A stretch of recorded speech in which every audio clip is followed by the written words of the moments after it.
La mort du pape François, le jour de la résurrection du Christ, ne peut pas être une coïncidence. Les jours de la mort des personnalités illustres, notamment issues des causes divines, ne sont jamais une coïncidence. Le pape Benoît XVI est mort le jour de la Saint-Sylvestre, le 31 décembre 2022. La mort du pape François peut pointer sur deux sens possibles. Sa mort annonce celle de l'Église catholique, une mort définitive, car l'Église catholique a renié tous les fondements du christianisme après Vatican II. Un événement où il a trahi le cœur de la foi pour patauger dans la boue de la modernité.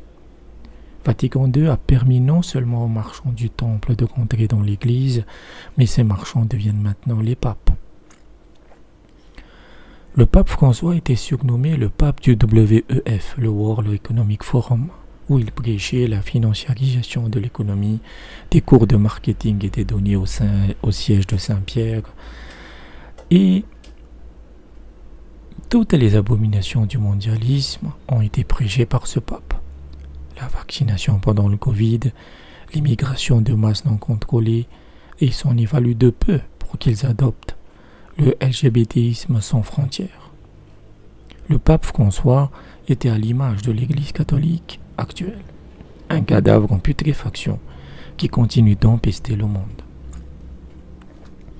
Le second sens possible est qu'une résurrection de l'Église catholique se fera par d'autres hommes, que Vatican II est mort comme le mondialisme et qu'il ne ressuscitera pas.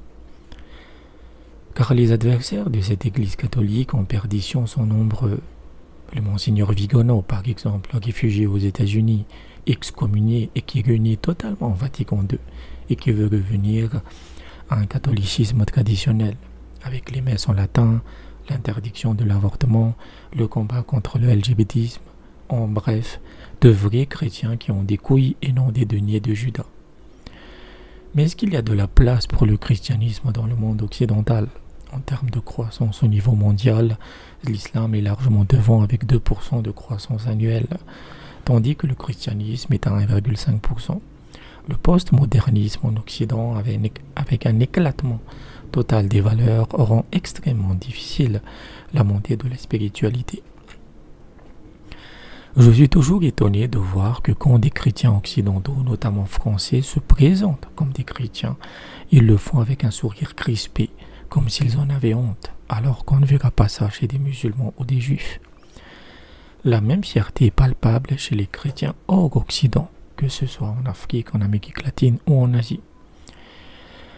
Après le Covid et la déferlante du scientisme bête et méchant, beaucoup de personnes ont eu une soif de spiritualité. Mais alors que les musulmans, les juifs, les hindous et les bouddhistes ont pu étancher cette soif, car leur religion est restée intacte, les aspirants chrétiens ont trouvé un pape qui les poussait à se vacciner et qui accueillait le patron de Pfizer à bras ouverts. Je pense que le Vatican, dans sa forme actuelle, est incapable de se réformer radicalement. La mort du pape François indique la mort de l'Église officielle, et on va voir beaucoup d'églises catholiques non officielles qui vont tenter de prendre le relais. Et c'est une bonne chose. Car si vous n'avez plus confiance en Dieu, alors vous faites de plus en plus confiance au diable.